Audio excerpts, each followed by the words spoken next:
Hello and welcome to a Friday edition of Blind Eye Live. I am your host, Blind Eye himself, Hunter King, who is constantly fiddling with his camera because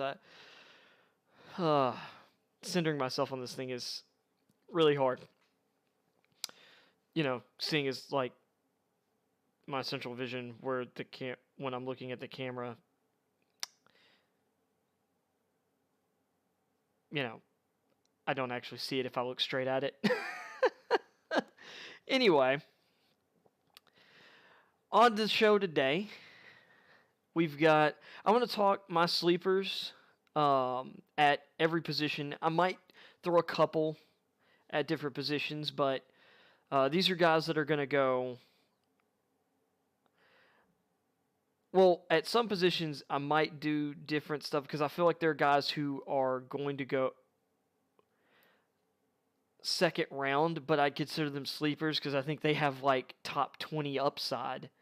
I know everyone's heard me, or who's been following the show has heard me talk about Christian Watson, the receiver from North Dakota State, ad nauseum. But, I would consider him a sleeper because I think he's going to go, in my opinion, much later than his talent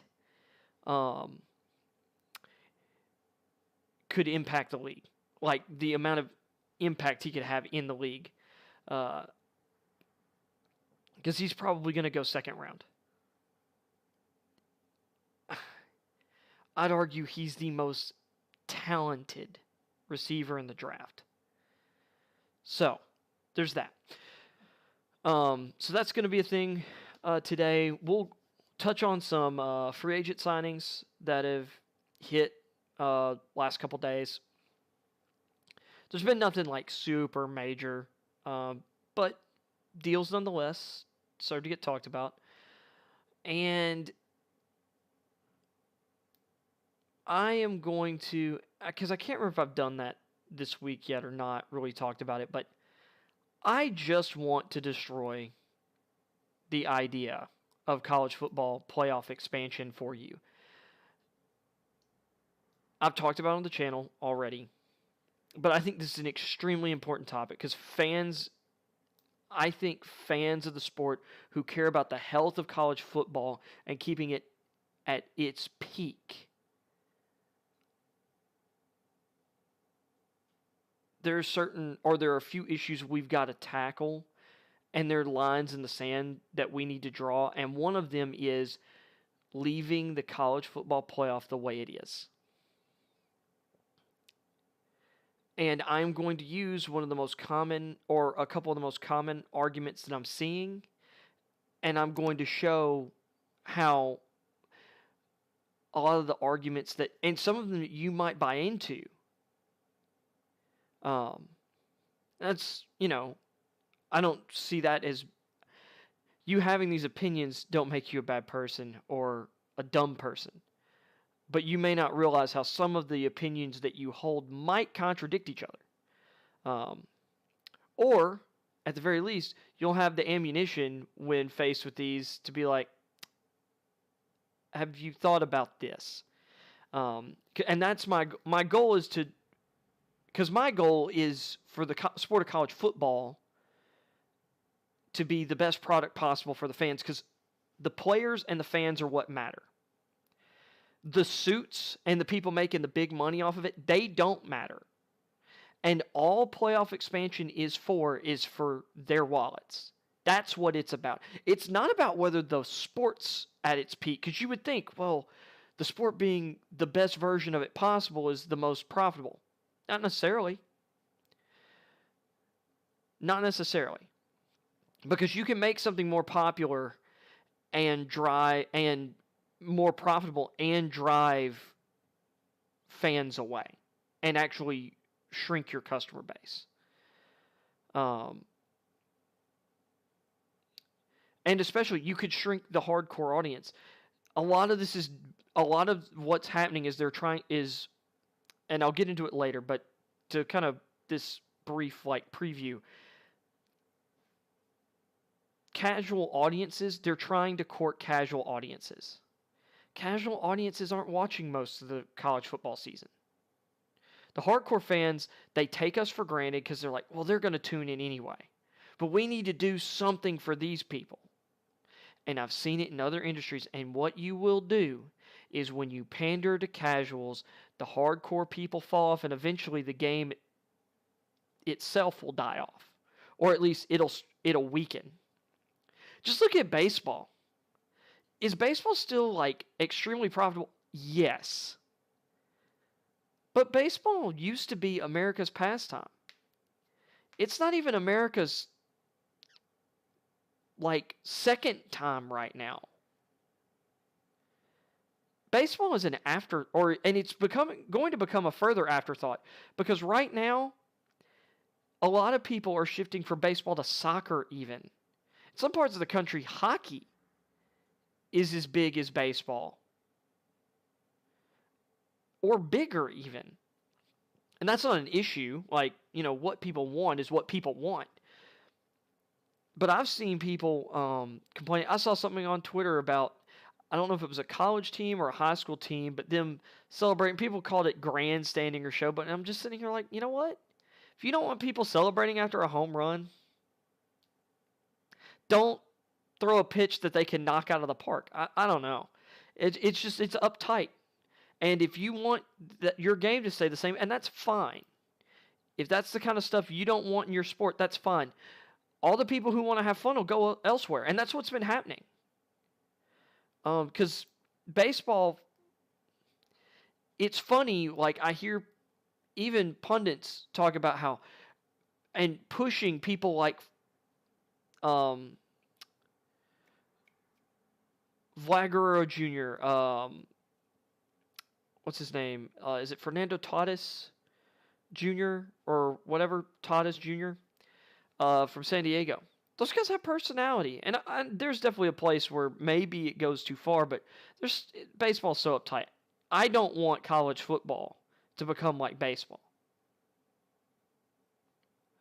And I don't want college football to become like college basketball either, because guess what? I know very few people who talk about college basketball in any other context other than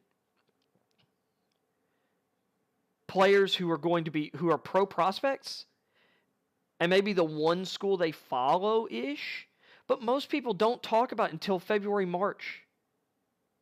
I don't want college football to be something that people only talk about in November and December until the national championship game at the beginning of January. I mean, because that's what could happen if we expand the playoff. So I'll get into that later. That was a really long preview. But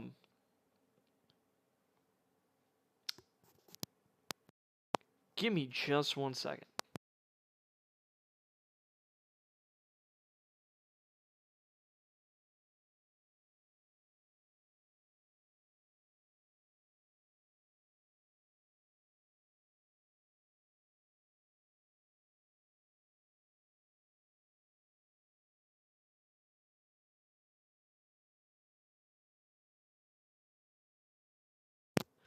Sorry, I heard something outside, and then I was like, oh, I also need something to drink.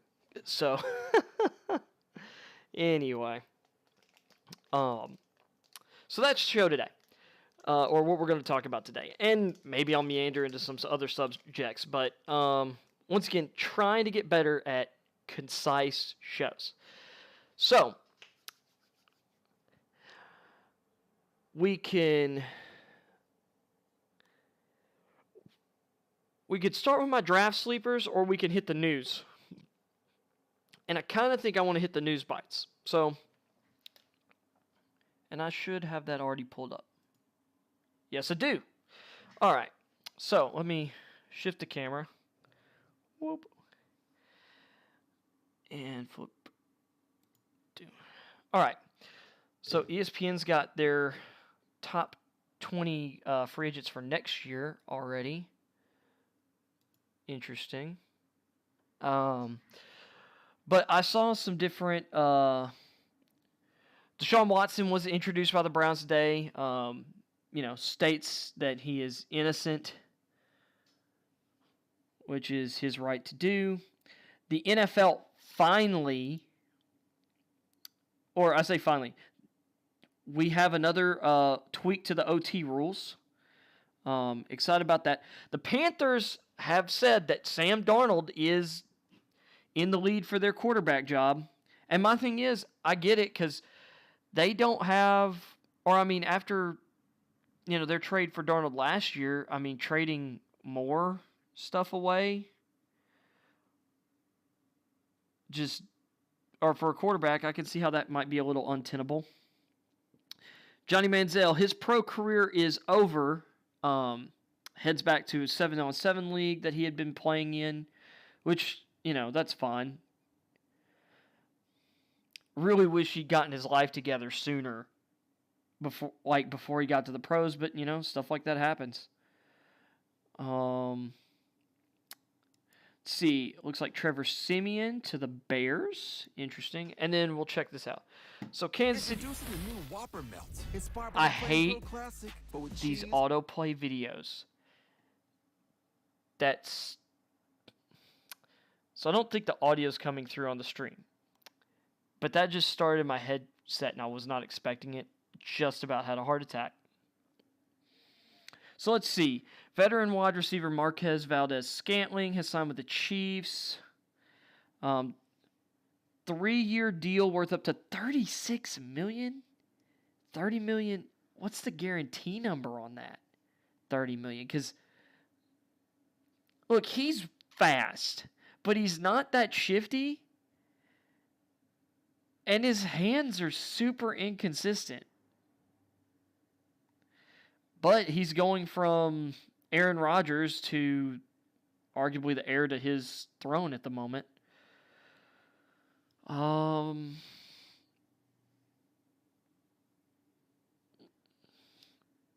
Packers weren't bringing Scantling back. He's averaged 17.5 yards per catch since he entered the NFL in 2018, which is the 4th highest average in the league over that span. He's the only player in the league to rank in the top 10 in yards per catch in each of the past 3 seasons. Among those with 25 catches or more. But that's because that's basically all he's good for. Sort of. So Valdes-Scantling, 27, also joined James Lofton as the only player in Packers history with 25-plus receptions and an average of 15-plus yards per catch in each of their first 4 NFL seasons. I forgot that James Lofton started off with the Packers before going to Buffalo. But I guess, that was kind of before my time. After playing in every game over his first 3 seasons, Valdes-Scantling missed 6 games last season. 5 because of a hamstring injury and then 1 because of COVID. That limited him to just 26 catches, tying a career low for 430 yards, a career low, and 3 touchdowns. My thing is right now for Kansas City, your number 1's going to be Juju? Or Mecole Hardman? Or Marquez Valdes-Scantling? Like, you've got a bunch of 2s and 3s. Because really, if you're... Scantling's like a deep receiver, crossing route receiver. He's not really like a route runner. 5th round pick in 2018. Scantling dropped 12 passes in his first 3 seasons combined, but made it through the entire 2021 season without a drop. Well, it was a shortened season, but if he played 11 games and didn't drop a pass, that's a big improvement for Valdes-Scantling because, one of the issues for some people have been his hands. Although I'm sitting here like, if you're throwing someone the ball a lot, like say, he's catching 40, 50 passes a year and he drops 4. I guess I'd have to look at drop rates, but so he has 123 receptions for 2,153 yards and 13 touchdowns. That averages out to like 30 catches and 540 or 535 yards a season and 3.25 touchdowns a season. I mean, if you're going by games, though, that's like, and heck, 59 career games, that's 2 catches a game.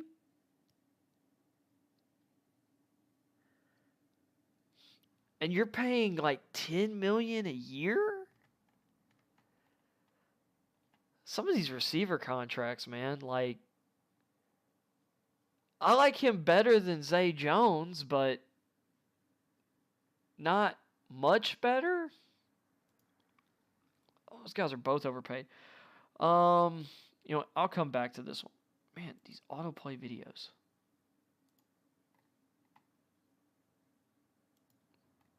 No one cares about ESPN's TV product, really. Well, I mean, I guess there are people out there, but ugh. Momentum exists for NFL overtime rule change, but 24 votes not easy to get. Let's see. Oh, I thought, this was kind of official, the way they put it. Whether enough owners will agree. Let's see. At the moment, 2 proposals are under consideration. I can't remember if I talked about this or not on the show. The Indianapolis Colts and Philadelphia Eagles proposed making it mandatory for each team to have an overtime possession before moving to sudden death. The Tennessee Titans, meanwhile, proposed a tweak that would implement mandatory possession for each team unless the team with the first possession scores a touchdown and then converts a successful 2-point conversion. Which, once again, that would still be an improvement. I think I still would rather have the Eagles-Colts proposal, but I like the Titans proposal because it allows a team to really go for the throat, and it still presents risk because if you fail that 2-point conversion, the other team could go down and instead of tying it with a touchdown, they could win it with a touchdown and an extra point. I'd be okay with either of these proposals. The competition committee did not address either proposal or endorse. But McKay said that that was because the clubs covered the nature of the discussion. Okay, the clubs covered it. In a conference call, however, McKay warned reporters about the difficulty of getting the necessary 24 votes. And this is the thing, warning the media. Because there are a lot of people in the media and a lot of fans that want this to happen. But, there are a lot of teams that are like, yeah, but if we get the coin toss and we go down the field right now, we can win. So, that and just getting people to change. Oh, dadgummit. I don't know which one I think that was the Simeon contract, wasn't it? Let me go back. Oh, I can't because this isn't the original. Okay. We'll look at the Simeon contract. It was a 2-year deal that Chicago gave him to be backup. So right now this list is subject to change. I just wanted to hit this since I saw it. So we've got the top 20 as these as Kevin Seifert has it listed. Lamar Jackson, well, of course, and Quentin Nelson, guarantee you, these 2 guys will be back with their teams. Derwin James, that one's interesting. If he stays healthy this year, he'll still be a Charger. Denzel Ward, there's a lot of talk that the Browns will move on from Ward. This next season, depending on his play. Because, there was rumor that he would be involved in a Watson trade. I don't know. But I'll say that, a guy who's got 2 Pro Bowl selections,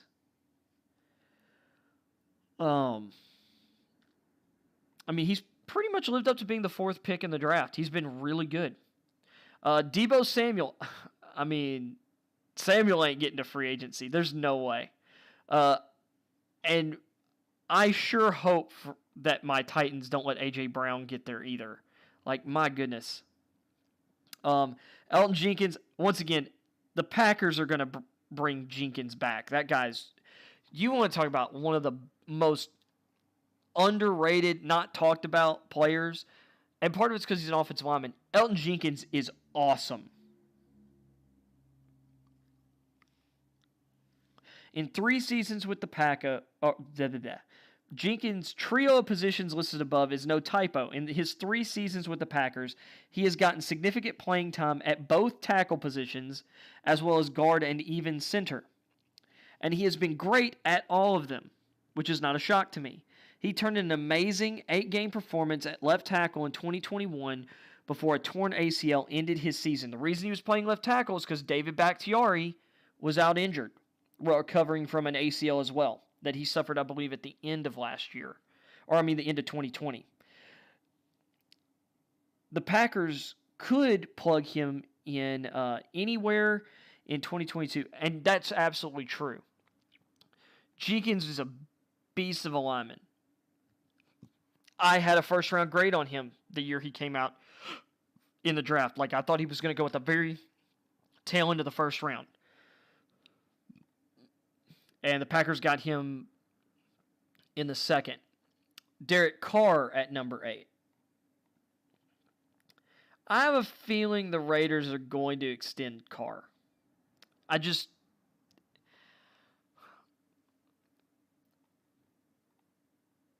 Derek Carr last season was a top 10 quarterback. And I really feel with this new offensive scheme, or with the new head coach, new offense, and just you look at the talent around him now. Devontae Adams, Darren Waller will be back at 100%. Hunter Renfro really took off, which it's common for slot receivers, and he had kind of started to take off in 2020, but Renfro really came into his own as a slot guy, and a lot of those kind of undersized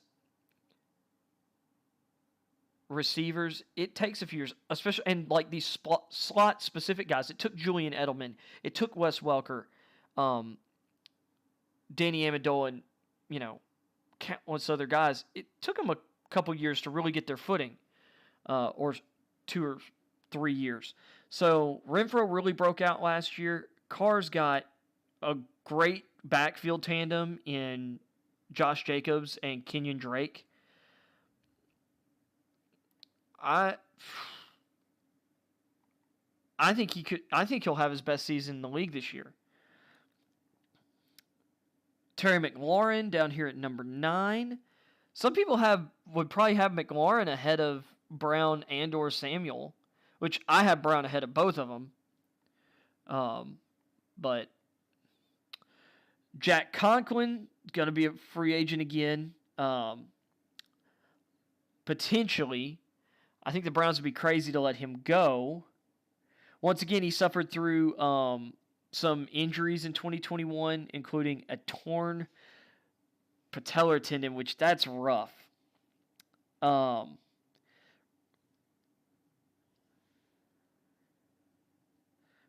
he's eligible this year because of a restructure of his contract. And that's the reason the Titans kind of let him go, was durability concerns. Would love to see him back. Minkah Fitzpatrick right now is slated to become a free agent. Let's see, DK Metcalf, he's down at 12. Okay. I'd take him over McLaurin. McLaurin is the better, receiver, but Metcalf is just such a freaking beast.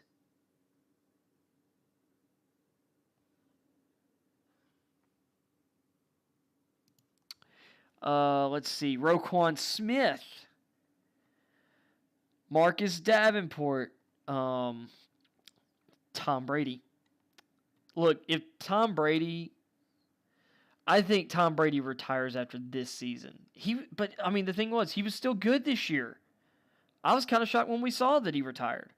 Bradley Chubb's not making it to free agency. Dawson Knox of the Bills. Hunter Renfro,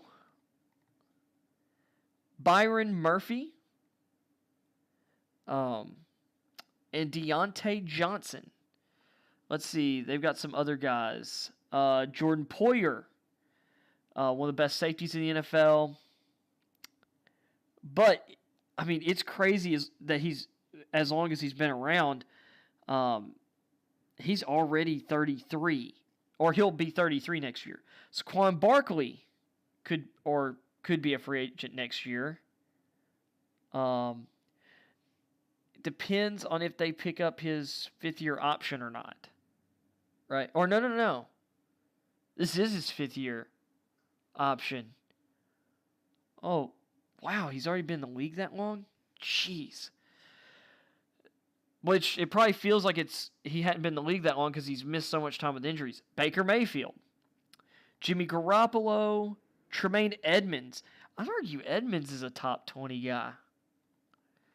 And Jair Alexander.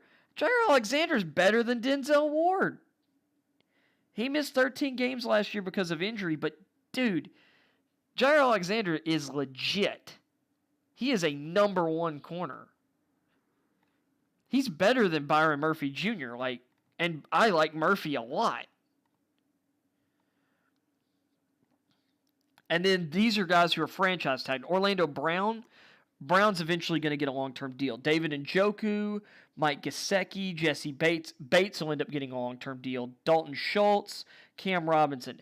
I think most of these guys will end up getting new deals, except for Cam Robinson. Unless Cam Robinson takes a huge pay cut down from that. But most of these guys, I'm going to say most of these guys don't make it to free agency. Most of these guys are going to get re-upped. For sure.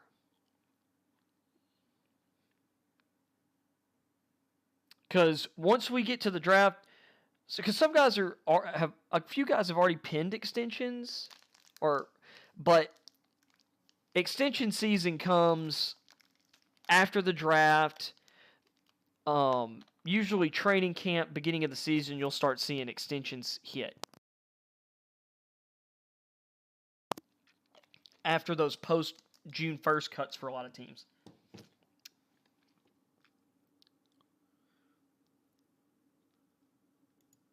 So, with that being said,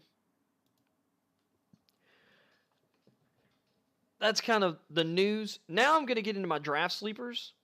And eventually, in the future, as I, continue to evolve and improve the channel, I'll have graphics and I'll have stuff like that. I'm still working on trying to kind of figure out how to do that and it not just be, what's the word? Like Microsoft Word documents. Or like the worst MS Paint stuff you've ever seen. But I just want to talk about some different players that I think they're listed lower than a lot of other guys, and I don't get it. And I might even mention some guys where I'm sitting here, I just think that even if I think they're probably listed right, there's might be a case that maybe their upside's higher. But mostly this is just going to be guys that I think are being undervalued. I was actually, just earlier today, I was watching Marcus Whitman, that franchise guy, also here on YouTube. He put out his top 10 edge rushers. And I was a little surprised by his list. Well, some of it I was surprised by. Some of it I wasn't, because I almost kind of expect it, because there are players that we just see entirely differently. Like, we're in two opposite directions on. It's like, it'll be like, he'll have the guy that I'm like just out on at 3, And then the guy I have at 3 is the guy that he's out on and has like, we'll have like our 3 and our 10 or our 3 and or our 4 and our 11 just flipped.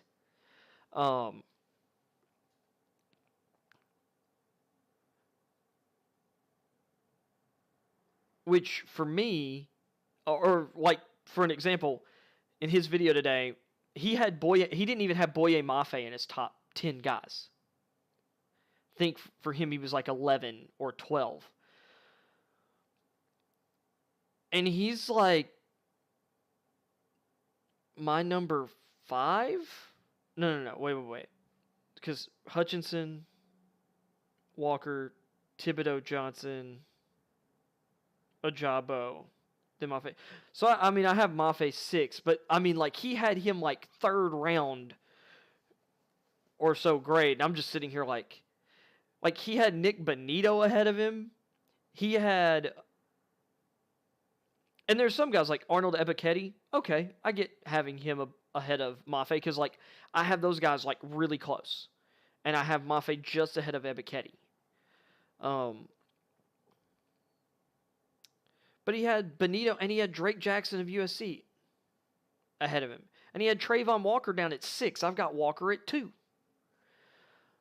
So it's, just, weirdness. So I guess for me, if we're talking, or like getting into sleepers, I'm just going to go position by position. At quarterback, I would argue, I mean, obviously, I'm just going to go with Sam Howell. Everybody's talking about Malik Willis. A lot of people are still talking about Matt Corral. A lot of people kind of expect Kenny Pickett to go, like, they're not talking about Kenny Pickett, but he's like the safe option. Desmond Ritter's been getting buzz. No one's talking about Sam Howell or Carson Strong at this point. I mean, I've heard some mention, like, I heard Mel Kiper talk about, Carson Strong having, if his medical's clear, like, Carson Strong has maybe, or is up there for most armed talent in the draft. Sam Howell's right there. Sam Howell has everything, tool-wise. He's not got Mahomes' arm. He doesn't. Or should I say, he doesn't have like Josh Allen's arm, for sure. But the guy's got a really, really good arm. I mean, we're talking... I'd put it in... I mean, he's got zip. He's got great placement on the ball. Deep. Like, he's got some really special throws down the field on his tape. And in the more routine deep balls like that, we're talking like 30 to, in between 30 and 50 yards downfield. But, when you're factoring in a drop, I mean, let's say like averaging out 40 like to 50 air yards. I mean, he can just drop them on there. And has good ball placement on them. I guess I'm kind of thinking around, like, we all know the guys who really stand out with arm strength. Like your Allens, your Mahomes, your Herberts. But I'd put Howell kind of like in that next tier.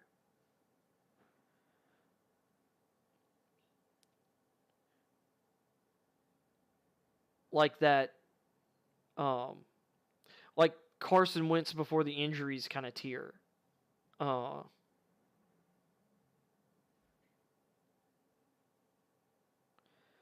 Is one place. Or like Russell Wilson. Wilson's just so good throwing the ball deep. His arm strength's not, like, the zip's not as insane as some other guys. But he's got really good arm talent to get the ball down the field. And he's really good at, he's got deep ball strength with touch. And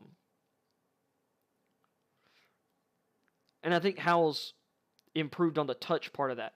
Like, Howell's got plus arm strength. Like, you hear about people going like plus with some guys. I'd say he's somewhere between a plus and a plus. Maybe a plus.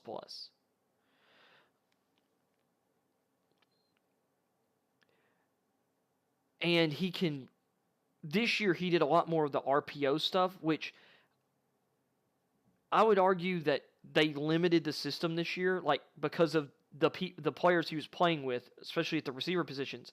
I think they simplified the offense for the receivers. And Howell had to adapt, and I think it took him a little while to kind of figure out the offense. And I think they opened the offense up down the stretch as well. But that team improved. Howell improved all season long. And he showed dimensions to his game, like particularly mobility, and then just being able to be a playmaker with his legs in the RPO game. Being able to just, designed runs and not just be adequate, but add a dimension to your offense that teams had to account for. And even when accounted for, he was making plays. Like, he runs with pop. He's got some zip to him in the run game. I'm looking at him kind of like,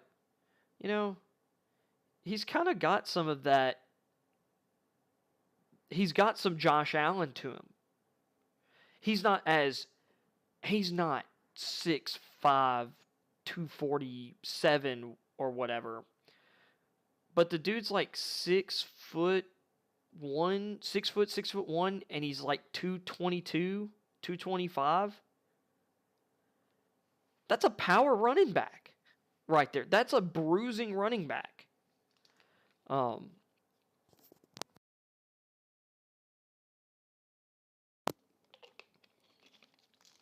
So, I mean, you're talking like kind of built like a Zeke Elliott or a Joe Mixon.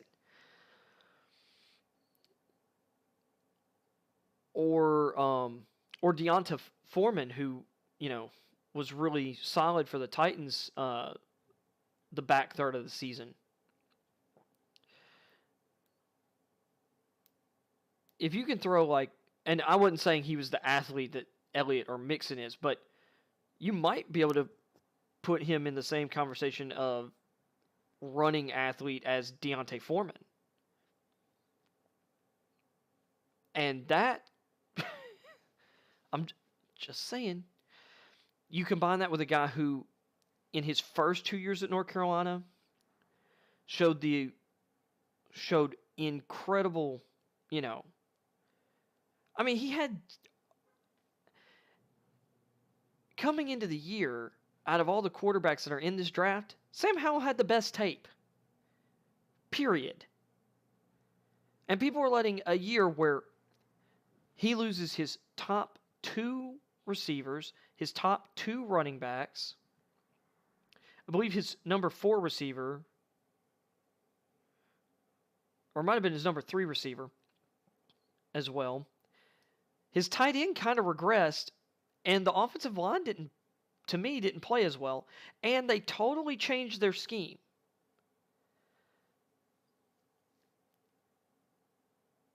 That was a lot for Sam Howell to overcome, and eventually he did. Sam Howell is to me, his upside is not as high as Malik Willis, but he is closer to he is more developed than Willis, and he is more likely to hit his ceiling to me than Malik Willis is to hit his. And Sam Howell's ceiling is a great NFL quarterback. And he is not afraid to throw over the middle of the field. And when he scrambles, unlike Willis, he keeps his eyes downfield. He makes plays outside the pocket he uses, and he, especially now, is leveraging the threat of his running ability now.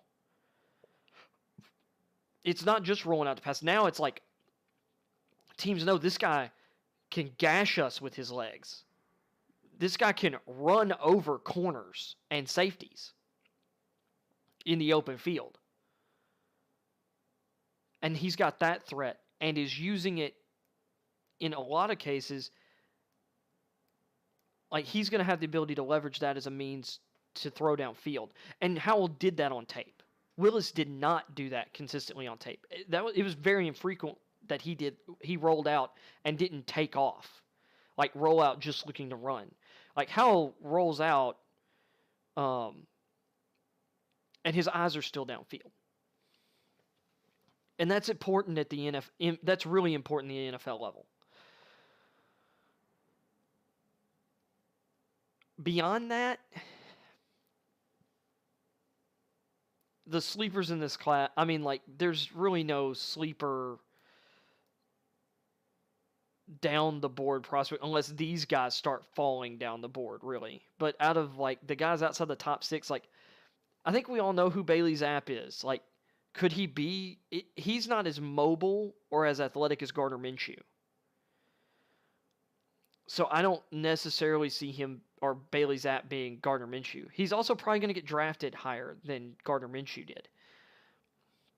Out of the other guys, I mean, the highest upside guy is that, what is his name? Is it Cole Kelly? And he's from, I think it's Northwest, or is it Southwest Arkansas? Northwest Arkansas? I think it's like Southwest Arkansas. It's one of those FCS directional schools. He's like 6'7", 240, 250, and he's got a can of an arm and he can move. Like he's not like a statue. Some people might see some Josh Allen traits there. He's not Josh Allen, but he has some similar tools. Like, that's like a high upside guy. I don't know if he qualifies as a sleeper. I would say out of any of the other quarterbacks, it's like, I really like Dustin Crum. Like, he could be the Gardner Minshew in this class. Like, I'd argue Zappe probably has a little bit of a higher floor. Like, if I was comparing Zappe to anybody, it'd be Case Keenum. And if Zappe has Case Keenum's career, I think for some evaluators that might actually be a little bit surprised. But then again, Case Keenum doing as well as he's done has been somewhat of a surprise to people. But I thought Dustin Crum was really good at Kent State. Really takes care of the football. He's not immobile. He's not like a super threat, but you can run some design runs, run the RPO game. He doesn't have like incredible physical traits, but he's a long-term back. Like, I think he could be a solid backup with upside. Like, I think he's got like, think of Crum as like Chase Daniel, but with a little more arm talent, in my opinion. So, running back, trying to be a little quicker now that I'm past like stomping on the ground, beating the table, a hole in the table for Sam Howell, which I could end up being wrong. And this is the hard thing about quarterback evaluations, especially a year like this, but we miss all the time, or we let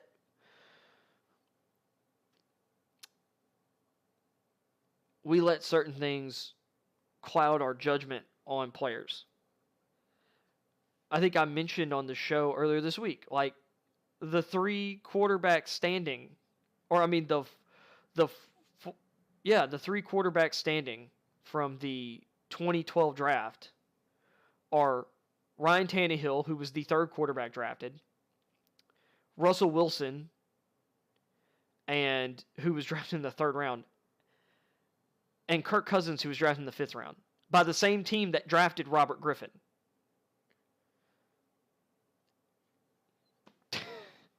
And Kirk Cousins has been better than Tannehill. Statistically. So, I mean, it's crazy. Like, Dak Prescott was a 4th-round pick. I mean, heck, the greatest quarterback of all time is Tom Brady. He was a 6th-round pick. He was the 199th selection in his draft. I mean, it's really wild.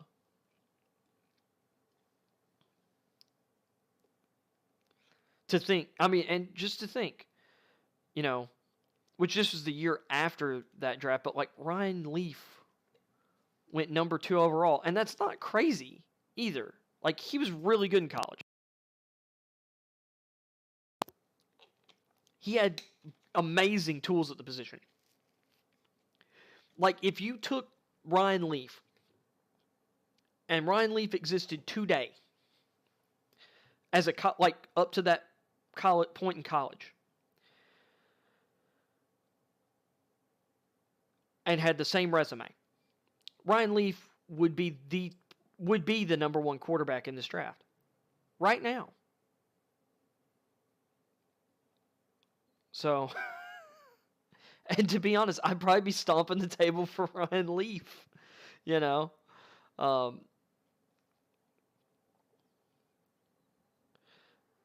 But anyway, moving on to running back. So, and there's going to be a lot of talk, and sleepers at running back is interesting because of how the running back position and the value has dropped. Not that having a great running back isn't highly valuable still, but compared to other positions, and you see it in the market, like the payouts at the position, and the draft slots now of top running backs. Breece Hall and Kenneth Walker would have been 1st-round draft picks probably 5 years ago. 10 years ago, they'd both be in the top 10.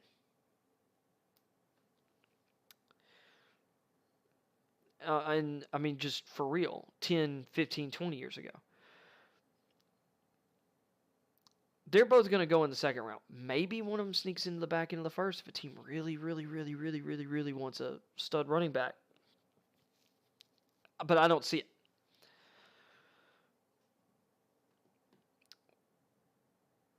So, and you're getting so many guys who, I mean, you're drafting starters in the 3rd or 4th round for a lot of teams. But we're talking about guys who are going to go, I'm just going to say day 3 guys. Because I expect James Cook, Zamir White, and some guys to go like day 2. Who are talented, and I'm going to expect them to like be, you know, important players for their teams moving forward. Let me do. Oh, I can kind of lean over here. So at that position, we're talking day 3 guys.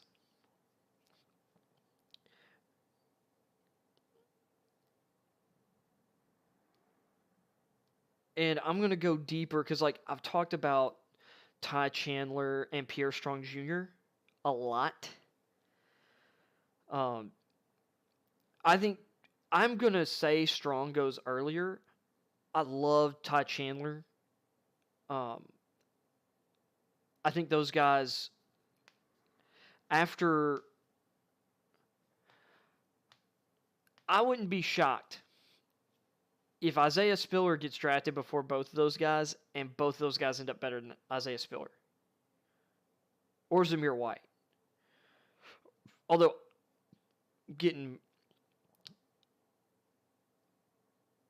I'll say I really like Zamir White. Because I've got Cook 3 and White 4, and that's just because of Cook's receiving ability.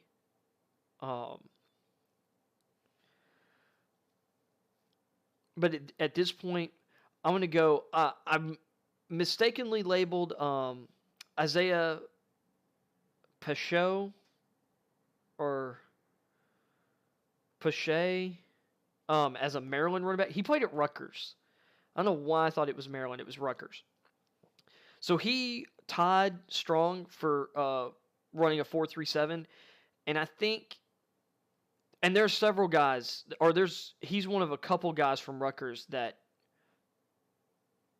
are better than where they're going to get drafted, or at least are better prospects than where they're going to get drafted. It's because they were stuck in a terrible, basic system that some high school coaches would be offended.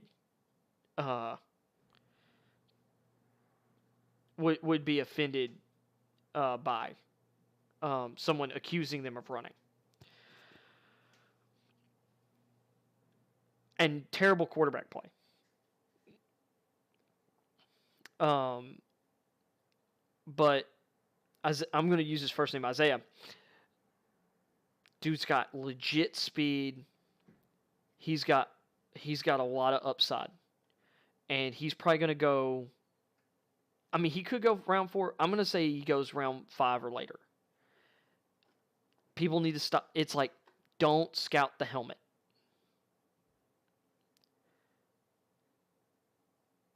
Ignore the helmet.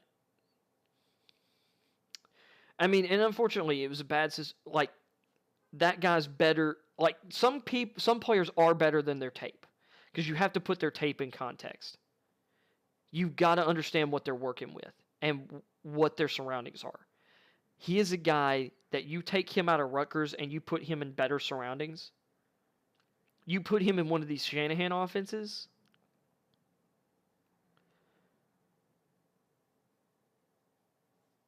Like, I could see Atlanta taking him in round 5. And him producing as part of a backfield rotation. I don't necessarily see him as like a stud, but this is a guy who could be like a really great member of like a running back by committee team.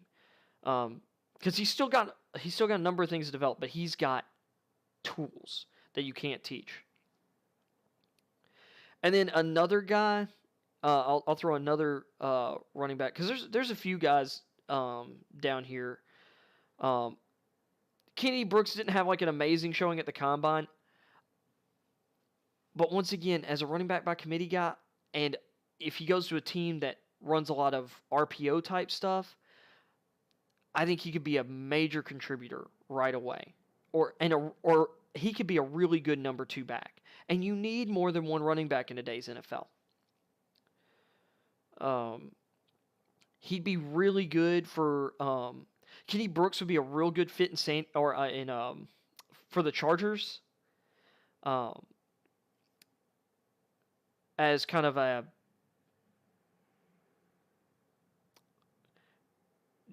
super diet version of Austin Eckler potentially.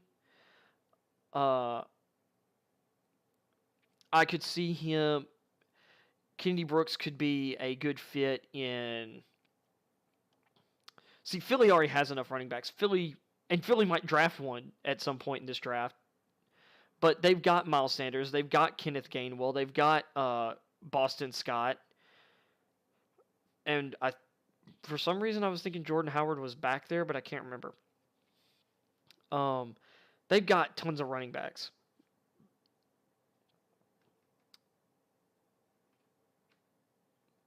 Brooks would be a pretty good fit in Baltimore too.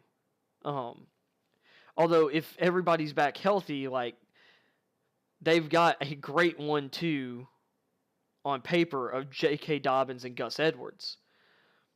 So we shall see. Kenny Brooks would be a nice guy to throw in with the Jets with Zach Wilson, to be kind of a bigger back than, say, Michael Carter. He might be a little better around the goal line than Michael Carter and even veteran Tevin Coleman there. And then Damien Pierce out of Florida.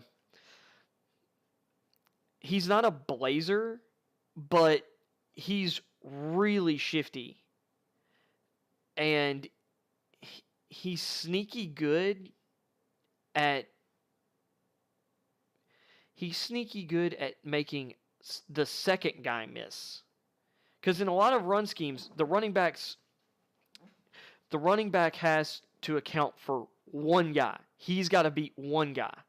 Pierce is actually sneaky good at beating more than one guy, even though he's not the fastest breakaway guy. And this last year at Florida, he didn't get like a ton of carries. He got like, I think it was like around 100, a little over 100 carries. He had 13 touchdowns. And if he had had as many carries as Kenneth Walker, and I'll say this, I'm stealing this stat because I already knew like the 100 carries, 13 touchdowns was great. Heard this stat on the Bootleg Football, the latest Bootleg Football podcast where Brett and EJ were talking about Pierce. It was like if you, as one of their 10 offensive gems, Pierce had, if he had the same number of carries as Kenneth Walker, and he had kept the same touchdown rate, he'd had like 30 touchdowns. Which is insane. Another great stat, and this was also on the Bootleg Football podcast, but I knew this one. So Kenneth Walker led the NCAA led the FBS in 30. I'm trying to remember if it was like 20 plus or 30 plus yard rushes. It was like basically like these explosive rushes, or maybe it was 15 plus. I think it was 20 plus. Whatever, like basically what are called like breakaway runs or big runs. If you included the division or the FCS, Pierre Strong would have been tied with him out of South Dakota State. So, if you're looking for guys who, I'm just imagining with running back value, all these guys are going to be available on day 3. Like Strong and Chandler for sure. And I think Strong's probably going to go first out of all these guys. But Chandler's he's a really good receiver. But then like I said, Pacheco, can't pronounce his last name, out of Rutgers, Damien Pierce out of Florida, and Kennedy Brooks out of Oklahoma. Just like Kennedy Brooks' tape, the guy had major impact. Some guys are better than their workout or their combine workouts. Kennedy Brooks is one of them. And Pierce is a bigger back. He's pretty shifty for a thick-built back. Moving to receiver, man, this class is so loaded. It's almost like you got to have sleepers in different tiers, or like kind of guys who are perceived in this tier, but they're really, to me, they're in this tier. Like Watson's that guy. Watson's a guy who's probably going to go. I can't imagine him not going in the top 50 picks, but I wouldn't be surprised if he ends up in the back end of the second round. I wouldn't be surprised if, because of NFL teams being kind of risk averse, if he drops into the big third round. Like Damien Brown last year went in the third round, and I believe was drafted after Josh Palmer out of Tennessee, who, I really like Palmer, but Damien Brown's got more upside than Josh Palmer, in my opinion. And I love Palmer. He's one of my guys, so I might be, trying to tamp my expectations on one of my guys, but Damien Brown, I thought this guy had the talent to go late first, even last year, in as talented a receiver class as it was last year. And he goes third round. So Christian Watson could. Watson's tools are just insane. But I've talked a ton about Watson. If we're talking about some other guys, I've really gone back to the tape on George Pickens of Georgia. I'm not going to put him as a sleeper because I don't think he qualifies as a sleeper at this point. Because I think he could sneak in the back end of the first round.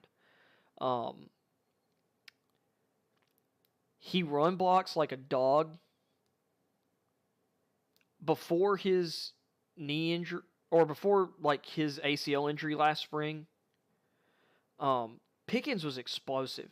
He could beat defensive backs with speed and power. Speed, or should I say speed and strength. This guy's still, like, he's close to 100%. Like, it's been a year since the ACL, or just about a year. Like, at the combine, he ran a 4.4740 at, like, 6'3", like 6'3 and a half, 195 or 200 pounds. And his jumps were, like, for what I had heard about his athleticism, I was not necessarily overwhelmed by his stuff at the combine. I think he's still getting back to 100%. And he was playing at the end of last season, not at 100% yet. That's kind of the impressive thing about Jalen Waddle last year. And also the way he closed the season was he was finally, like, he got past that 1 year mark with his broken ankle. I think I get what people are saying about George Pickens going back to his, first 2 seasons of tape. It's just unfortunate for Pickens that for a lot of that time, he did not have the quarterback to really get the most out of it. And that's still the issue with Stetson Bennett at Georgia. And why there is still, and you hate to say, and I'm sure there's a lot of Georgia fans that hate to say it this way, but Brock Vandagriff, Gunnar Stockton, Carson Beck, they're all more physically talented than Stetson Bennett. And if they can match him or get close to him at, like, running the offense, and that's not to say Bennett's perfect, because Bennett he'll make some decisions where it's like, it's those Baker Mayfield, Brett Favre, some other guys, like, just, I got to make a play here.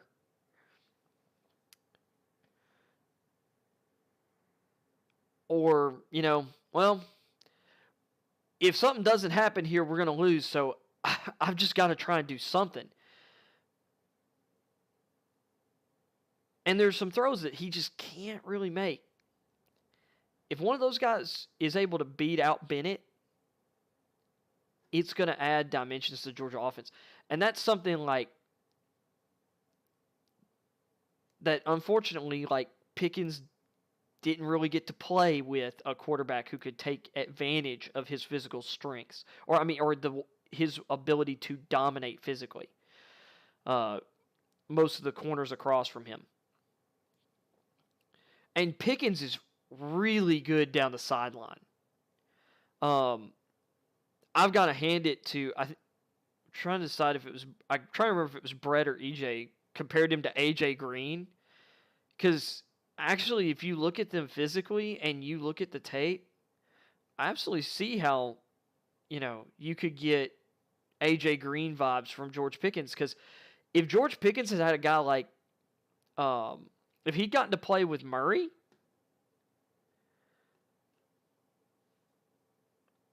wasn't necessarily the most physically gifted quarterback, but he was aggressive down the sidelines.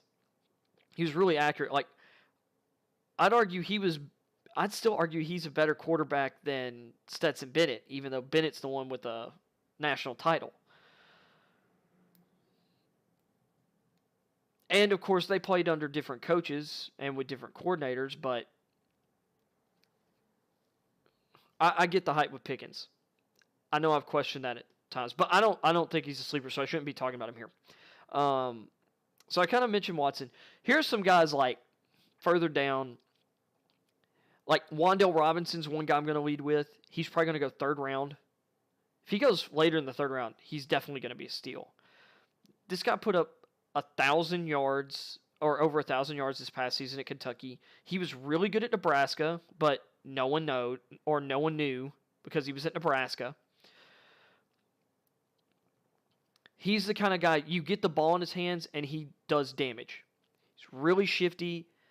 You could get the ball in his hands on jet sweeps and other screens.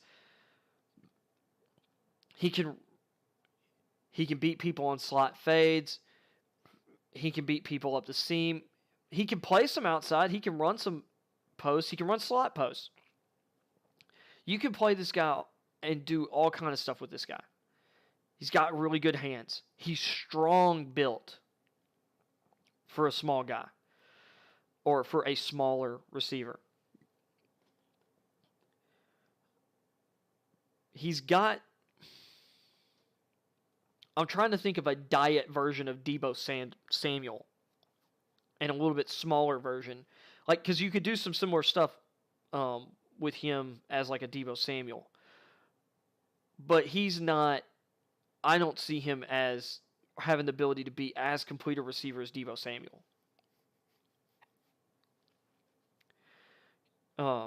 Like, I don't have as high grade on him as I did Deebo Samuel. But that doesn't, once again, that doesn't mean that Wandel's not a great player. Like, so I love Robinson, and I'm just not hearing a lot of talk about it. I'm hearing people talk about Kyle Phillips.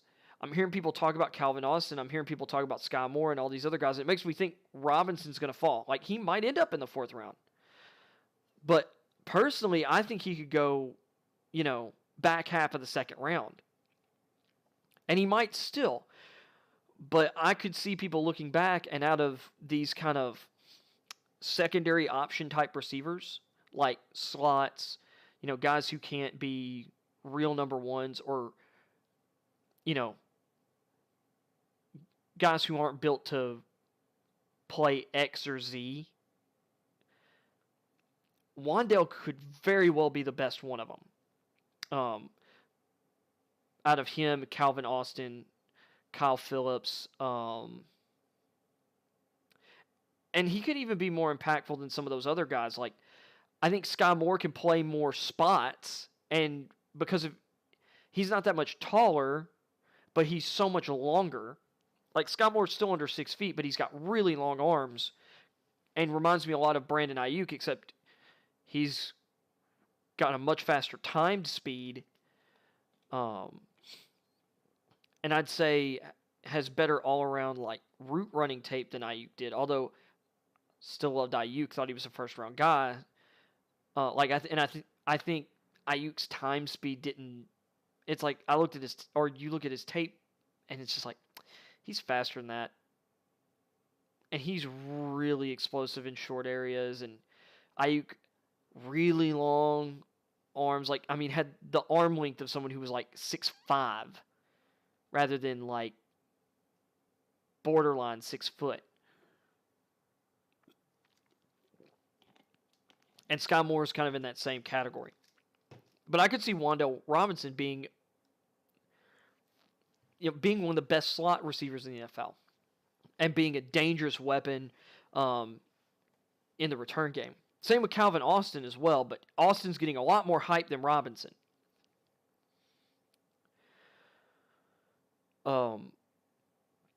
Another guy who, he could go 2nd round because of his tools, but everybody kind of had him in, like, I saw most people had him like 3rd, 4th round going into the process, was Alec Pierce of Cincinnati, who just hammered it to the combine.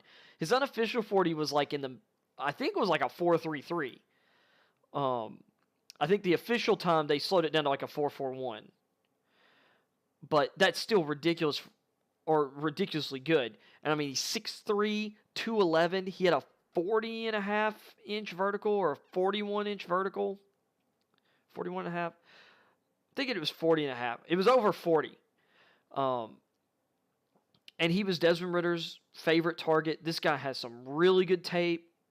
Just, dominating down the field. This guy can think like a T. Higgins type receiver. You saw the play that T. Higgins made in the Super Bowl. Downfield. Like, that's Alec Pierce's role. Beat people intermediate and deep down the field. And he can take a screen and go. But you're talking about, a guy with big, strong body, great physical traits.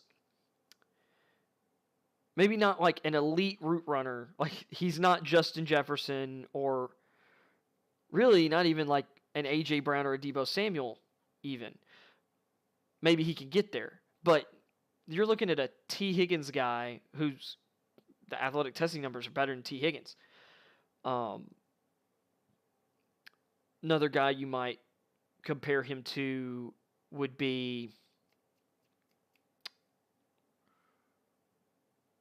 or tell you another, or a guy you could compare him to who was kind of raw coming out of college and has improved his route running and some other things, Allen Robinson. Pierce has Allen Robinson type athletic traits. Another good comp, although he's faster than him and a little quicker than him, is Alshon Jeffrey be another good comp for Alec Pierce. I mean, this guy has, to me, he's got incredible tools. So yeah, he's like, I think he's barely in like my top 10. I don't even know if he's in my top 10 receivers actually in my rankings right now. If he is, he's barely.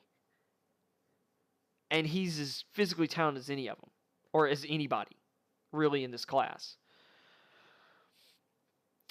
But yeah, so those are like a couple of day 2 guys that I'm just like, I really love these guys maybe more than some other people. If we're getting down to day 3, though, we're talking about guys like Beau Melton out of Rutgers. This is the other Rutgers guy. Dude, watching Rutgers tape is hard. But Beau Melton is really good. And you're looking at a guy who has a really good bag of tricks as a receiver. Unfortunately, he had quarterbacks that either missed him with the ball, never threw the ball, or just were never able to do anything. I mean, it's really rough. Melton's got really great skills. He had a really great combine. I should say, he had a really good combine. He's got good measurables. And there's... I hate to use this comp, but this is... It's kind of shades of another... And credit to Bootleg Football, although I'd already had this opinion on him, because after the combine, I really dug into Rutgers tape because of Melton and Isaiah P., the running back.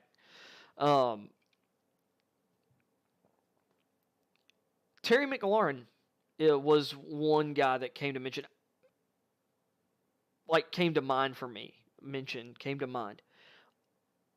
Like the way they run routes, their effort level,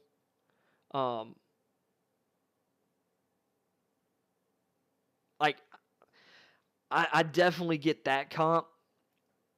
Another guy that I would throw out there for me, Melton reminds me a lot of Calvin Ridley. Except with a little more with a little more leaping ability. So, and a little and better, and in my opinion, a little more willingness to play over the middle of the field than Ridley. But anyway, I threw that comp to a buddy of mine, and he's like, "Yeah, I don't know." So maybe that one's a little off, but I do. But he also because we were watching Melton or some of Melton's tape together, and he was like, "I do see what you mean though. Like Melton's good. Like Melton's good. Melton has a real chance, and I think he's maybe the best of the day 3 receivers." The other one is Isaiah Weston. I think I've got that first name right. I believe it's Isaiah Weston out of Northern Iowa. And I don't know what's in the water in Northern, or that like these players are drinking while they're at the University of Northern Iowa. But my goodness, the like athletes they're putting out recently. Last year, offensive tackle Spencer Brown, pass rusher Ellerson Smith. This year, Trevor Penning and Isaiah Weston. Like, once again, you've got like tall, big-bodied receiver, who his measurables are, almost right there with Christian Watson. It's really incredible. Also at that FCS level, and once again, you're just talking about this physical freak type receiver. And, I kind of want to go search up some of these measurables for some of these players, because I haven't finished watching all of his tape yet. But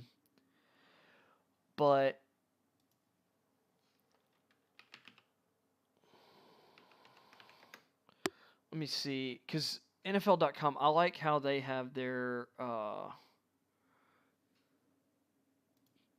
let's see. I'm looking for...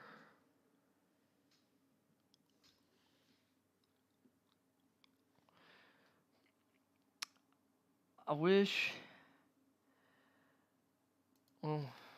Here's actually... Oh, this is a video.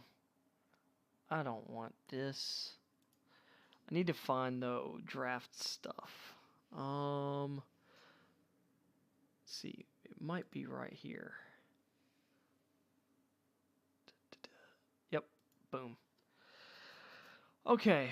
I'm looking for... Let's see. I'm trying to remember how to find their prospect lists and information. Because they actually have like a really cool tools for that. Dadgummit. But anyway, Weston's a freak of nature athlete. Let's see. No, that's not.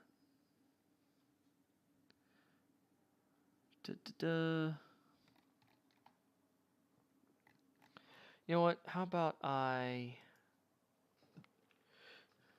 2022 NFL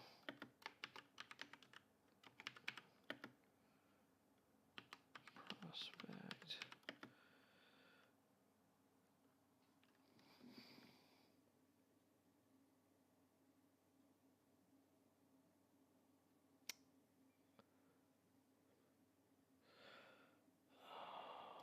Let's just do this.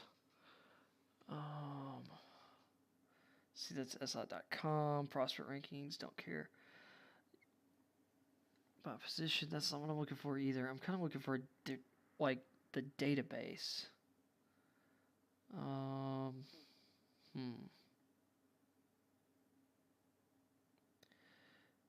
PFF, 24/7 Sports. By position.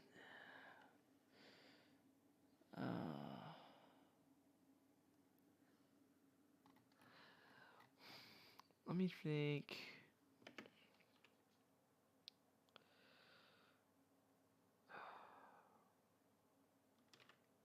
You know what? Let's go combine numbers. Okay, let's see. NFL.com. All right, let's do this. Combine results. Because, this is kind of what I'm looking at anyway. So let's go, because he was one of the best in the vertical. Let's go.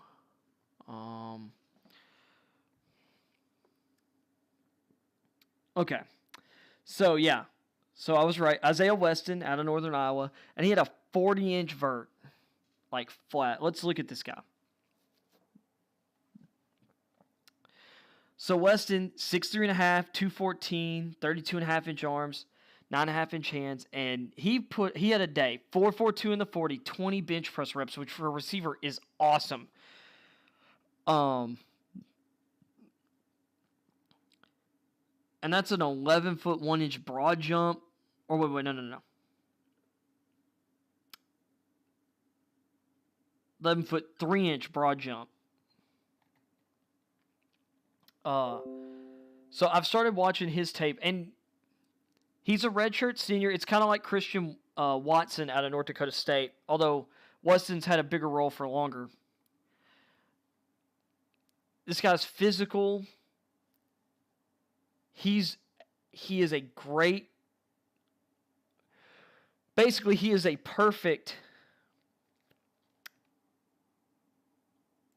He is a perfect slate of granite for teams to mold. For a great a good wide receiver coach to mold, is the way I would put it. Oh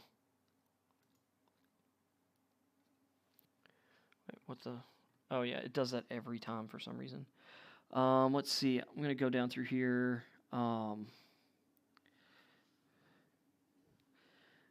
This is another good one for me to kind of get to the guys I want. Because see, yeah, there's Christian Watson with, it was a 38.5-inch vertical. Who cares? The dude's like nearly 6'5". And see, here's Beau Melton, who I mentioned. Because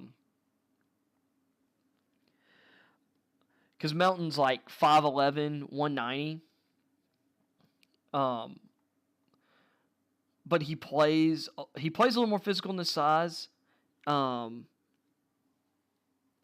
But, I mean, 4.34 speed, 38-inch vert, 10-foot 1-inch broad jump. I mean, the Terry McLaurin comparisons between the speed, explosiveness, same with like a Calvin Ridley. I mean,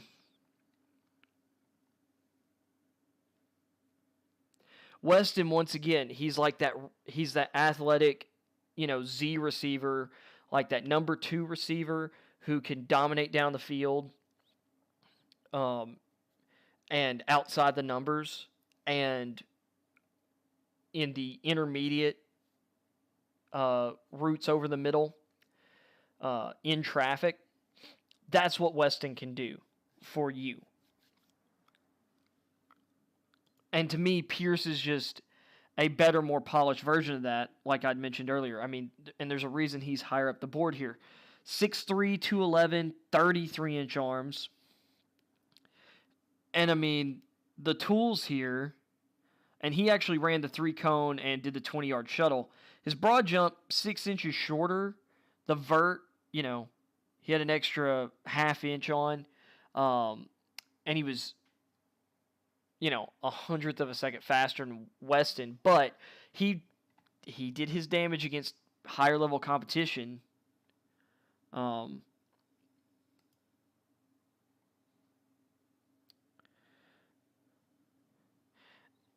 then Freifogel was another guy, kind of like, once again, kind of a thicker built, perimeter receiver.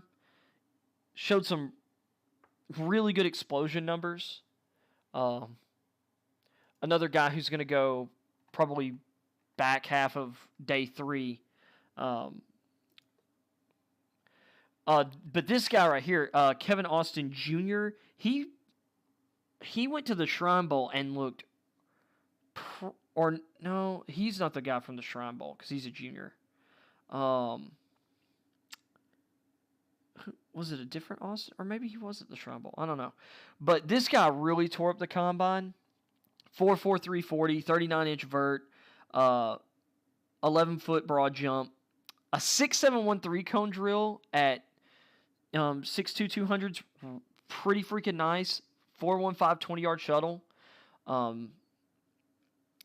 And really good pedigree. Once again, he's raw.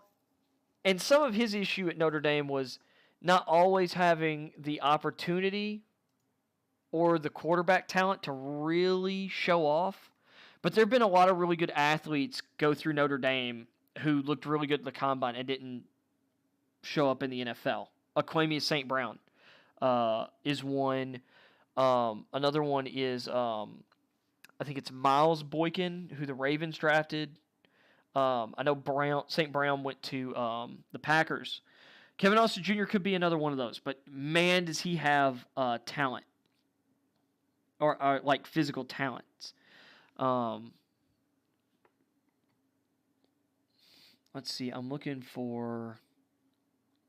Cause see, here's Wandel Robinson down here, who I mentioned, and Wandel 4.44 speed, 34.5 vert, just short of 10 foot in the broad jump. You know, he's 5'8", 178. So actually, he and Calvin Austin are the same size, basically. But, you know, 5'8", 180, like, he's kind of thicker built than Austin. Like, he's got a really good lower body. He's just hard to get a hold of. The reason Calvin Austin, you know, he came in at 5'8", 170. And his arms are longer. He's got 30-inch arms, which is actually pretty good, especially for his size. But a 4.3 240, 39-inch vert. You jump 11.3 in the broad jump. You have a 6.65 3-cone drill and a 4.07 20-yard shuttle. Austin put on a show.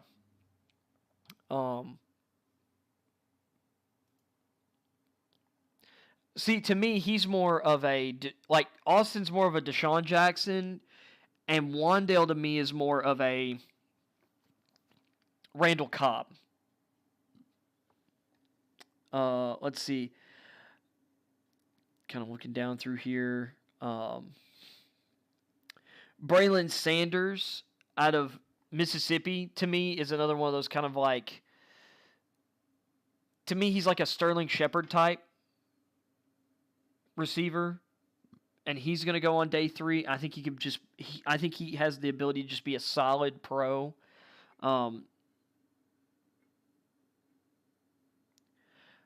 And to give you another FCS guy that I really, really, really, really like, it's DeJon Dixon out of Nicholls State. This guy was awesome at the Shrine Bowl. He knows how to use his 6'3", 205 frame and his, long arms. 4.62 in the 40 does not bother me. This guy's a physical receiver, and his play speed's good. Once again, this is a Z-type receiver. And he's going to be physical and mean to corners. And you love guys like that. See, here's George Pickens, 33-inch vertical. He's a better jumper than that. I'm going to say this right now. And then I guess I'll throw out my guy Velus Jones, which he might He might sneak into round 3. 6 foot 204. He's really well built. 4.31 speed, don't lie. He's a really, really good return man. And he can play. He can play in the slot and he can play outside.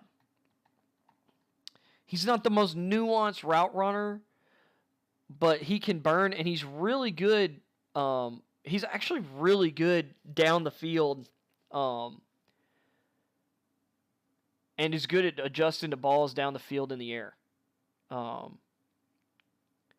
he really only got to show that off for the most part this past year at Tennessee because he finally had a really good quarterback. And of course, he was a little overshadowed by Cedric Tillman, but, Tillman's a freaking beast. Got really caught up in the receivers. So we're going to go tight end real quick. I've talked a lot about Chikakonkwo. This guy is like Kyle Juszczyk on steroids, potentially. Or imagine kind of fusing him and George Kittle. Like, he's kind of like a knock off George Kittle. But he is a beast of a blocker. Really like Okonkwo. And then Daniel Bellinger of San Diego State, another guy who I think he might have jumped up boards, but I'm going to say he's still day 3 guy. He's a more than solid blocker, and he's got length, good speed, and I mean 30. That's a 34.5-inch vert at 6'5", 253. Note that is 2 inches taller than George Pickens and 60 pounds more than George Pickens, and he had an inch and a half more in the vert. And he ran a 4.63, which for a tight end is excellent. I'm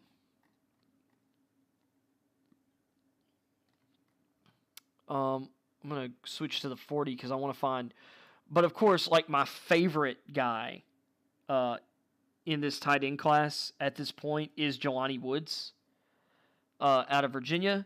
6'7", 259 with 34-inch arms.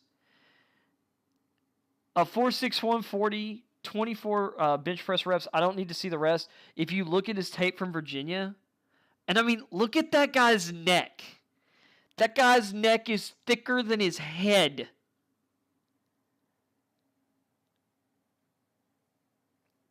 Dude's just a beast, and he didn't get used properly in college before moving to Virginia.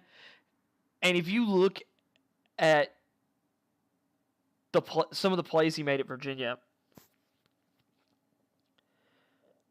some of them just don't make sense. Like, 3 guys hit him, and he just bounces away and ends up in the end zone.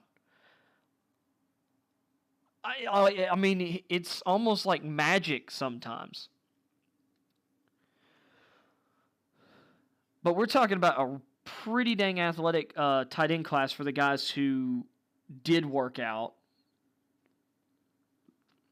And there's another guy at the position, Colt Turner, who I really like as a receiving tight end. 6'6", 246, 33-inch arms.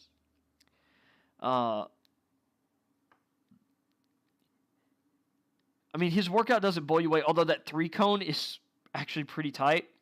And a 10-foot broad jump's actually really good. 4.76 speed, solid. This guy was really, really good at Nevada.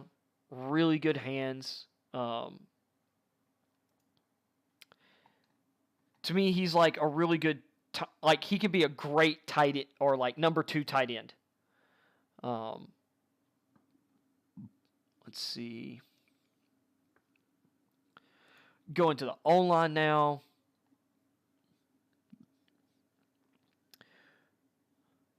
So, and I mean, this is just a fast tackle class.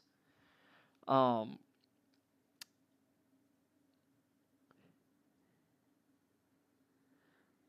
mean, should I say tackle? Offensive line class in general. I'm just gonna throw Abraham Lucas because I think he should go in the first round. I don't think he's going to. He could, but considering the Bengals,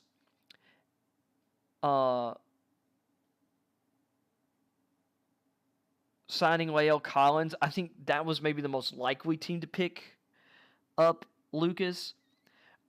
And even though the Dolphins have signed Armstead, they could still go after Lucas, but they've drafted so many tackles the last few years between Austin Jackson, Robert Hunt, who I had more as a guard anyway, and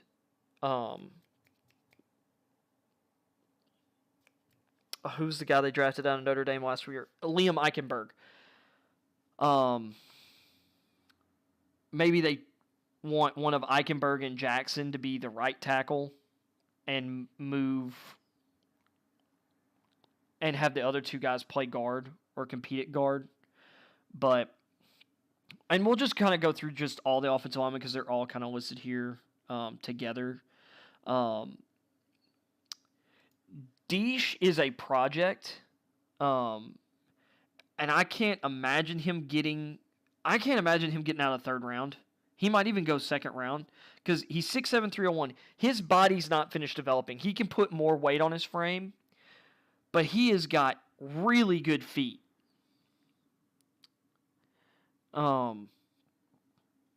Three-cone drills tend to be tough for guys as tall as Deesh because he's nearly, I want to say, like, that says 6'7". I think he's like 6'7.5". But a 32.5-inch vertical, and I mean, is kind of nuts. And jumping 9.2 in the broad jump at that size is really good. A 4.89 40 is just crazy speed.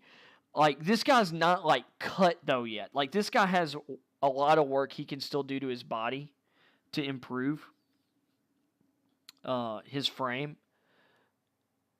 So he's a little bit of a project, but if someone gets him in round 3, and he could fall further than that, but he kind of reminds me of like Brian O'Neill out of Pittsburgh and Colton Miller out of UCLA, who have been like the Vikings turned him into, a really good right tackle, or O'Neill into a really good right tackle. Miller has developed really well for the Raiders at tackle. And I've heard a lot about Chris Paul going into last season. Big lineman out of Tulsa. Really thick. Like, his explosiveness, I mean, I will say that 20-yard shuttle time is kind of at 4.83. But that kind of straight line explosion with a 4.89 in the 40 and a 27-inch vertical jump for a guy who's 323.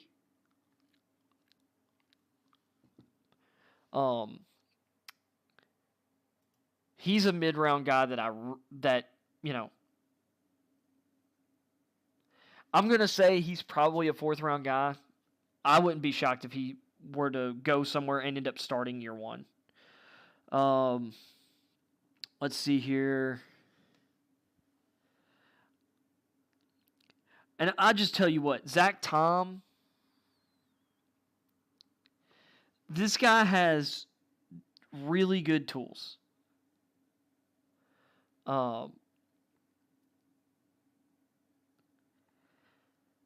And I think he can, and this, I mean, 4.94, and then a 33-inch vertical at over 300 pounds, 7.32 3-cone drill, good 20-yard shuttle. I really, really like Tom, and I think he can play all 5 spots on the line. I mean, I think he will be most impactful in the middle of the line. But you're talking about a guy who could be kind of like a Elton Jenkins, and be able to fill in all over a formation, or I mean, all over your front, depending on injuries.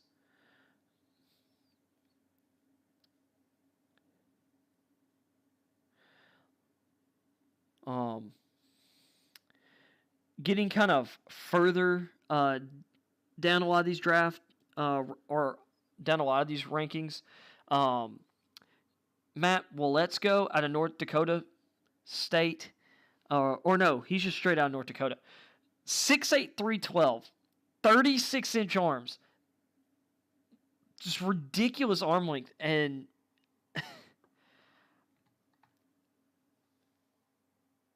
he's got like really good tools. I looked a little bit into, or I haven't been able to get my hands on a lot of tape for Waletzko, but I did talk to a buddy of mine who is a offensive line coach for a team who played against North Dakota this year, or should I say played against Waletzko this year. Well, I mean, I guess that would make sense if they were playing against a team. Blah, blah, blah. Anyway, he said he couldn't believe that guy was on the field in that game, because he's like, this guy should be playing in the SEC or the Big Ten. He should not be playing against us. He said, if I had that guy on my team, our running back would run for 1,600 yards. I will not use his name because I do not want, or say where he coached, because I don't want him or somehow this to get in front of one of his players somehow and end up, people getting upset, even though they shouldn't, because that dude's just ridiculous. Here's another guy who, this is my last of the offensive line guys that I'm going to do here, I think. Nick Zuckedge, or Zuckedge, of Fordham. This dude's mean. Plays really physically at 6'6", 316. He's listed as an offensive tackle. I think because of his arm length, he's going to have to slide inside. But you're talking about a guy with, at 6'6", 27 bench press reps, a really solid workout at the combine for a lineman. This guy's a really good day 3 project pick. And he's pretty raw because he's still pretty new to the game at this point. I'm looking for another guy. Or there's one more guy I'm looking for here.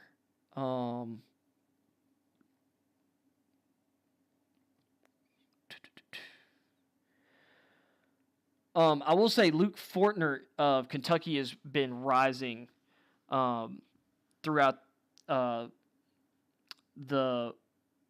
draft process. He's some people's now third-ranked center, and I'm not shocked. He's really solid. A lot of people were looking at Kentucky's Kennard, and then the guy at the very top of these 40 lists. Some people were talking about, Dare Rosenthal. He's got a lot of tools. He's nowhere near the best player on Kentucky's line, but he's got real good tools. But people went back to look at him, and they've been looking at Fortner. Looking at Rosenthal and Kennard, and they're seeing Fortner, and they're like, this guy's really good at the center position. And I don't know. It's not a shock to me that he's rising. Because he's really got a really good. He's really smart. He handled a lot of their protections for Kentucky. Then you got Chase and Hines of LSU down here. Kenyan Green, I don't care about the his workout as much because that dude's just really good at football. He played tackle at A&M. He's going to slot into guard at the NFL level, and he can play tackle on a pinch, but you put him at guard, he's going to dominate. And then Cade Mays is just my guy from Tennessee. He's really good. He was a 5-star recruit to Georgia, transferred to Tennessee. When he's healthy, he's really, really good. And he can play tackle or guard. Let's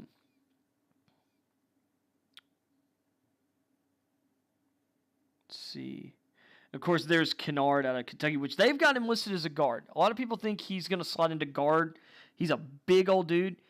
Kind of annoyed. One thing that was really annoying was seeing a guy like him who's from Knoxville go to Kentucky instead of Tennessee. And he slimmed down by the combine, being at 6'5", 322. He played bigger than that. But he's got 35-inch arms. He's really long, big old powerful hands. I really think he can play it and stick at tackle, but a lot of people think he's going to move into guard. And if he does, his length and strength inside, he's going to swallow interior pass rushers. So,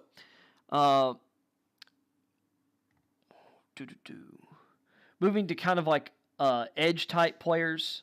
So, Barno, he's not really a sleeper at this point. He's kind of got his range that people think he's going to go second to third round. But he's got the tools to really exceed it. Sam Williams is one of my sleepers, though, out of Mississippi. A lot of people were a little surprised when he ran like a 4.46. I'm not. That dude really gets off the edge. He's got really good size. And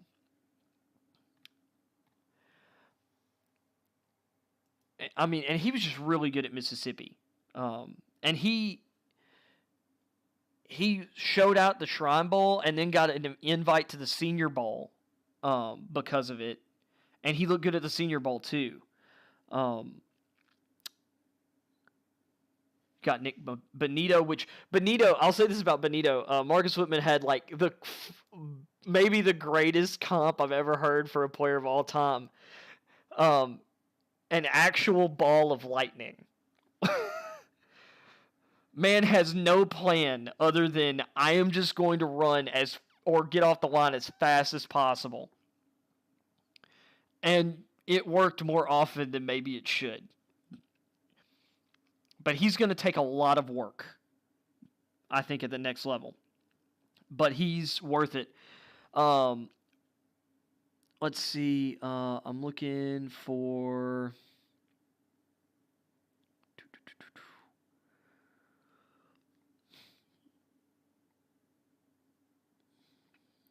Well...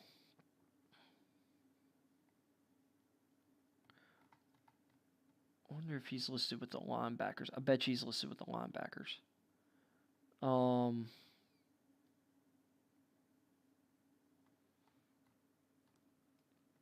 Check the linebackers real quick.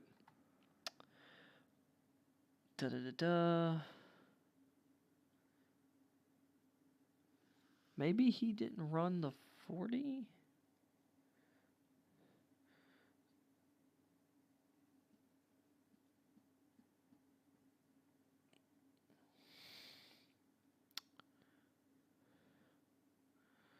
Huh. Well, you know what? He might not have run the 40 at the combine. I was going to say Arnold Ebiketie, which I know I've talked about him potentially going round 1. I think he could go outside of round 1. I'm just saying he's a sleeper because I think I might move him ahead of Boye Mafe in my rankings. And I've had Boye Mafe, pretty high. Man, Ebiketie's just so... He's got really good production compared to a couple other guys in his range.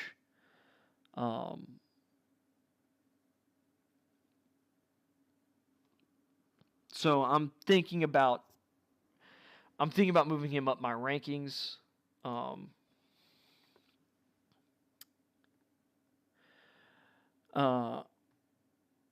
Let's see here.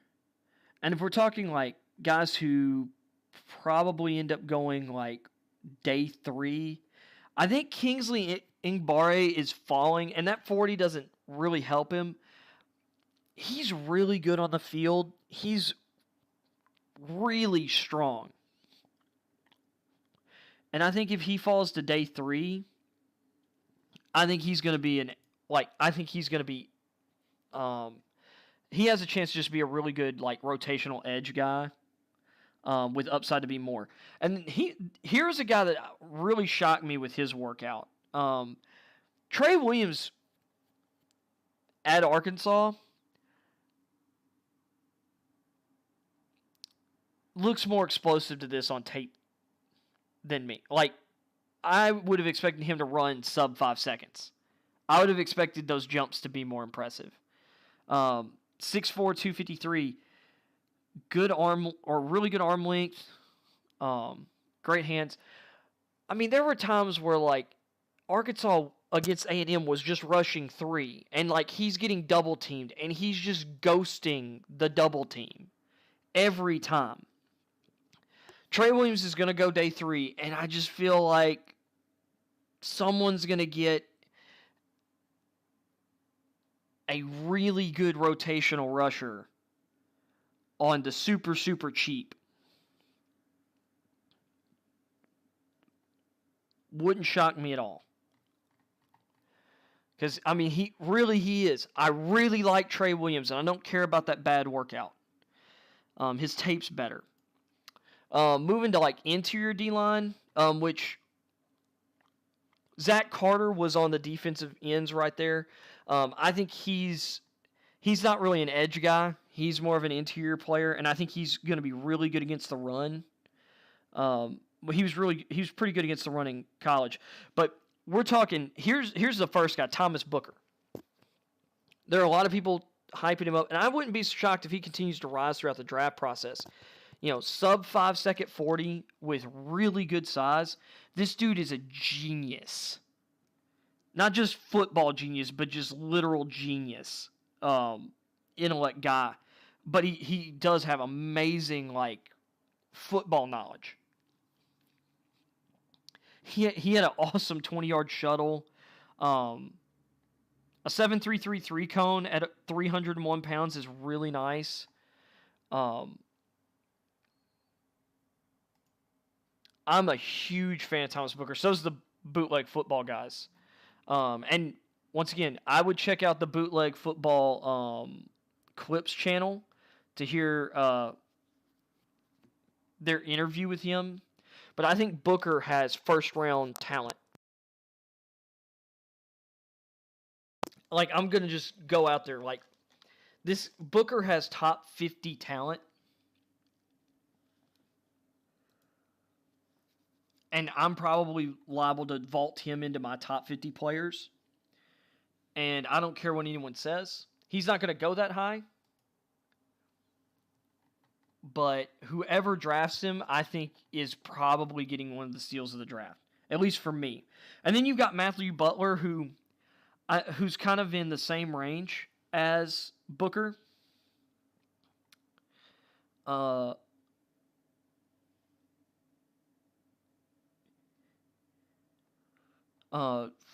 a rankings perspective, but he's not quite as good an athlete, only a hair slower in the 40. He's 4 pounds lighter. He's an inch taller, but 17 in the bench because of his length.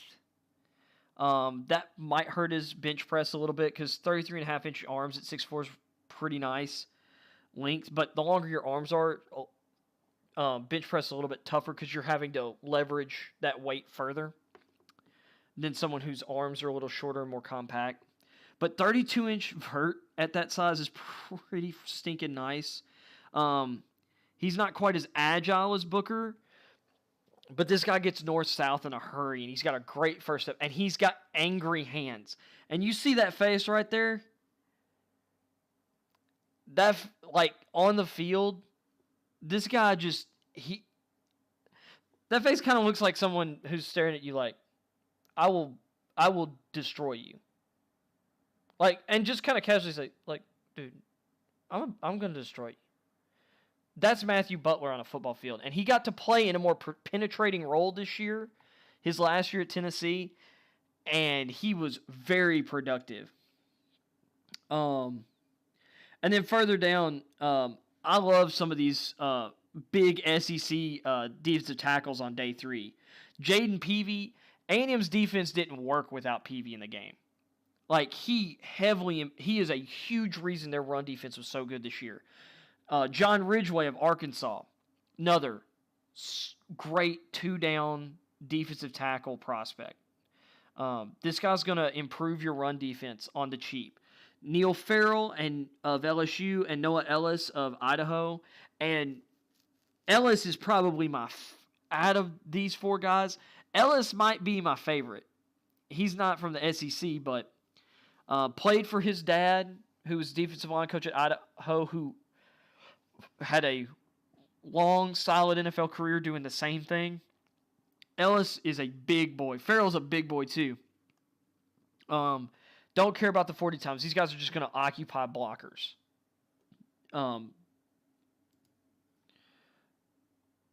But I'm going to say out of those 4 guys at the bottom, 2 of those guys are going to hit and stick for a long time. If not all of them. And then this is just a crazy off-ball linebacker class. So I'm going to take the guys who... Brandon Smith's not getting talked about a lot right now. And he's a guy who for most of the season was a second-round pick for most of it. Everybody saw him there. This guy had a really great, workout for a linebacker. I mean, you're talking, dude, 6'3.5", 250. 34.5-inch arms. Ran a 4.52. Great jump numbers. This guy can play. I I think this guy could play the spur in a 4-3, kind of like that on, like, if you're playing kind of like an over or under 4-3, that on the line of scrimmage linebacker role. I think he could play outside in a 3-4.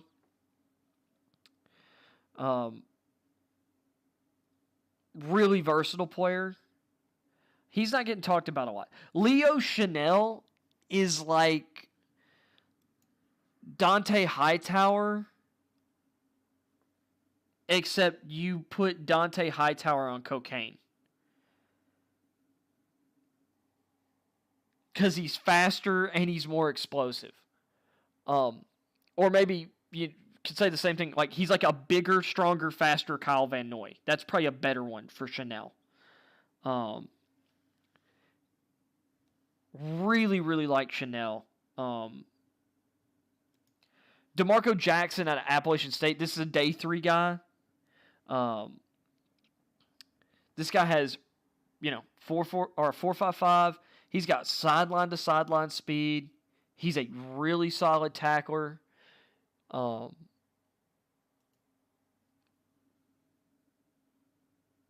I could see him being like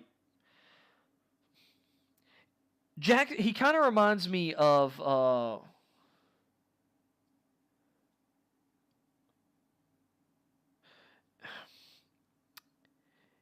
and I hate to scout the helmet, but another former Appalachian State linebacker, Akeem, I think it's like Akeem Davis Gaither, who the Bengals drafted.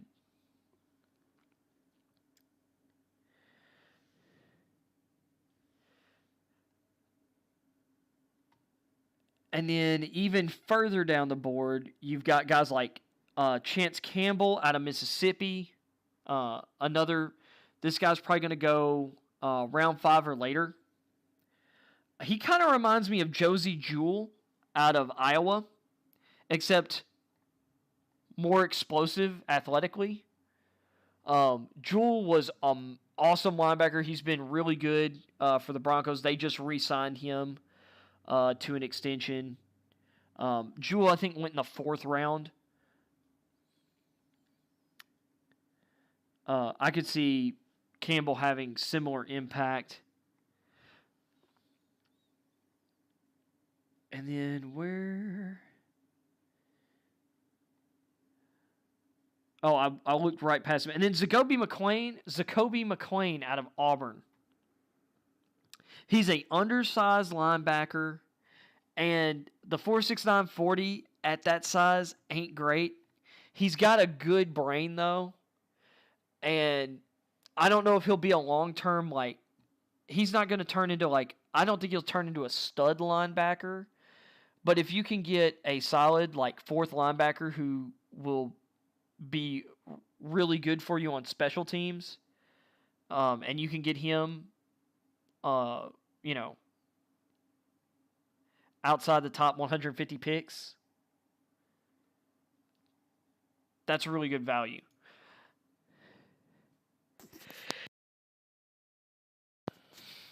Let's see.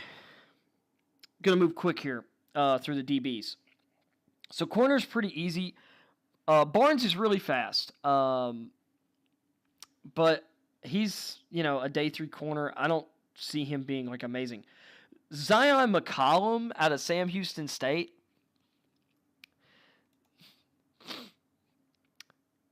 He's not as long or as fast as Tariq Woolen, but he's not far off. I will say his arms at 6'2", a little bit shorter. I mean, but 30 and 3/4 inch arms is still solid for a corner. But 6'2", 200 pounds, 4.33 40, 39.5 inch vert, an 11-foot broad jump, an elite 3-cone drill at 6'4'8", 3.94 20-yard shuttle. This guy's tape too. This guy should have been playing in a bigger conference. McCollum erased receivers at his level. And he's not as raw as Woolen, which Woolen has amazing size and length and athleticism at the position. But and explosiveness. And Warren's a former receiver. But McCollum has first-round traits, and he's probably going to go third round or later. Alante Taylor's another guy, which,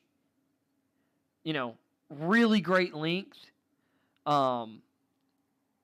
great speed, decent explosion numbers, a lot of reps in college, and a lot of people believe he could shift to safety. He's probably going to go round 4 or 5. Although I've heard some talk about him sneaking into the very back end of the third round. I think he's going to go day 3. He's got tools that a lot of teams covet, and he plays physically.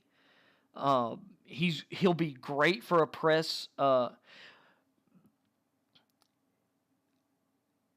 He'd be really good for a team that's going to play a lot of press, but he'd be really good for a zone-oriented team too. And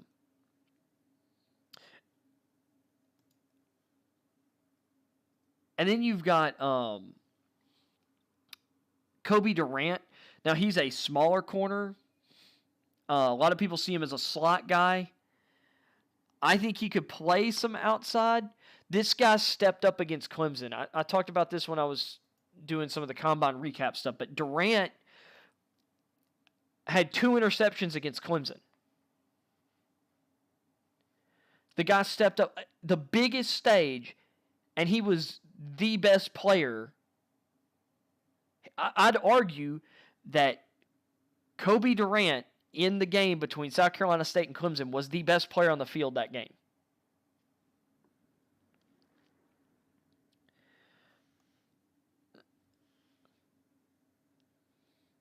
So he's a sleeper to me as well. Cam Taylor Brit out of Nebraska is another guy, really good measurables, really good speed, but you see so many of these DBs didn't do anything other than run the 40. Let's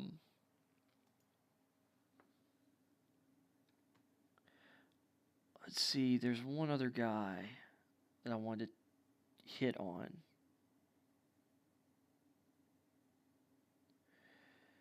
Let's see if I can find him down through here. Oh, Sam Webb of Missouri Western's another really, really good small school guy. 6'1.5", 202, thick built, 32-inch arms. Solid 40 time, 14 on the bench.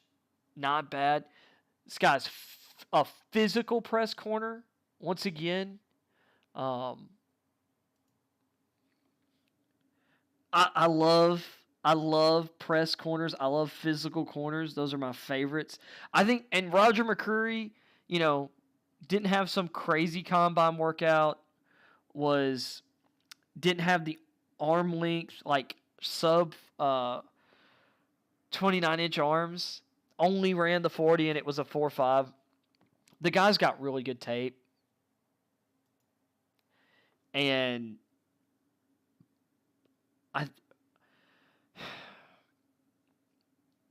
he's the kind of guy that maybe you see some of these red flags. I'm like, just roll with the tape. I'd take the risk there. Let's see. Is Joshua Williams the guy I'm thinking of? Yeah, and then here's Joshua Williams, another one of these crazy Fayetteville State University, another small school guy, 6'3", 195, 33-inch arms, good, solid explosion numbers. He's got the length and strength to make up for a 4.5, 340. And then these are the 2 guys I was looking for. So you've got MJ Emerson of Mississippi State, 6'2", 201 pounds, 33.5-inch arms, 4.5, 340. Emerson's another one of these really strong press corners. Emerson was not out of his depth working against SEC receivers. I'm interested to see where Emerson goes because I've heard some people talk about like they have a second-round grade on him. I don't think he's going to go that high, but if he does, I like the value on him if he's third round or later. But there's a lot of corners in this class, so depending on what type of corner you're looking for, could go anywhere from the top of the third round to the bottom of the fourth, or like even late second to end of the fourth. And then here's Coby Bryant out of Cincinnati. This is the guy who won the Thorpe Award this year, not Sauce Gardner, his teammate. So Bryant is, if I was actually going to compare him to anyone, so Gardner just lined up in one spot and he dominated. He lined up across from like the number one receiver or on one side of the field and he locked it down. Bryant moved all over the place. This guy can play inside or out. He's got solid size for the position, or more than solid size. And then, 4.5 40. Those 17 bench press reps are really good for a corner. This guy can play in just about. He can play press. He can play off. He can play zone.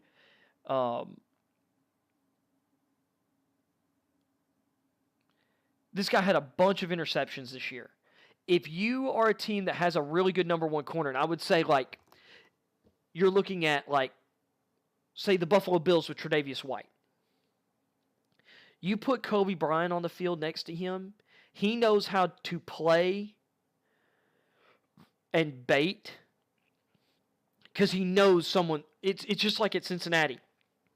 Teams weren't throwing at Gardner. Bryant knew the ball was going to come his way. He just had to time it and bite. And he's really good at doing that. Kind of like a Trayvon Diggs for the Cowboys. What would be amazing for the Cowboys is if Kelvin Joseph turns into really their number one corner, which I think he can. And that allows Diggs to be, or to continue to be uber aggressive.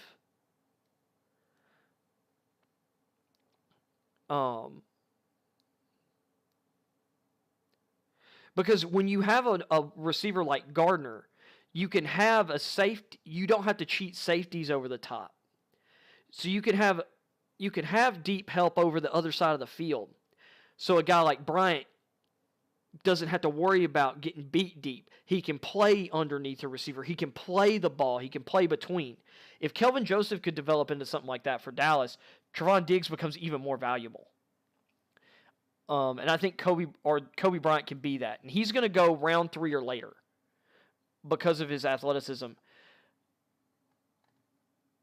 He's legit. There's probably going to be, I wouldn't be shocked if 15 guys get drafted ahead of him at the position. At least 10 will, but I wouldn't be surprised if 15 do. And I don't think there are that many of them better than him in this class. And then safety real quick. Nick Cross has some great measurables, but I think he's pretty well rated. Tyson Anderson is one of the safeties at the position that I see having like a lot of sleeper potential because I think he's going to go late, even though he had like an amazing combine. So many people had amazing combines that not everybody can just rise. Marquis Bell is probably my biggest sleeper at the position, though, out of Florida A&M. Another one of these HBCU guys, 6'2", 212. This guy can play some slot. This guy will thump in the run game.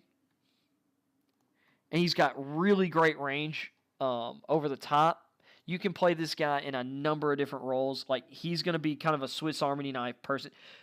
If we're talking about guys in this draft class, think of him as like the thriftier man's Dax Hill. I don't want to call him poor man. The thriftier man's Dax Hill is Marquis Bell in this class. Although I don't know if Bell could play outside corner like some people think Hill could. Maybe Bell is really the thrifty man's Louis Cine.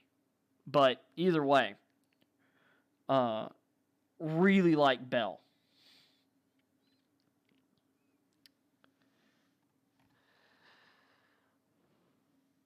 So there's all my sleepers, and man, I never got to the whole destroying the college football playoff. I've been going long enough, so I'm not going to do that. So I'll save that for Monday. But anyway, thank you for tuning into the show. I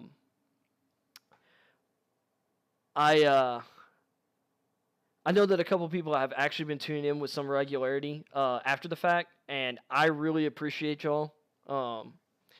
1 viewer, 2 viewers is more than I'd gotten for the vast majority of my streams. And I mean legit viewers, not bots. So I really appreciate it. Your support means a lot to me, and if anybody, that's enough for me. Your viewership is enough for me. But if you do want to do more, throw a like on the video, subscribe to the channel, hit that notification bell, and maybe word of mouth with some people. Share the channel. If you would be so kind. But your viewership is kind enough for me, and I really appreciate you. So I hope y'all have a great weekend, and I will see y'all back on Monday with more Blind Eye Live, where I will absolutely decimate the idea of expanding the college football playoff, but in a kind way.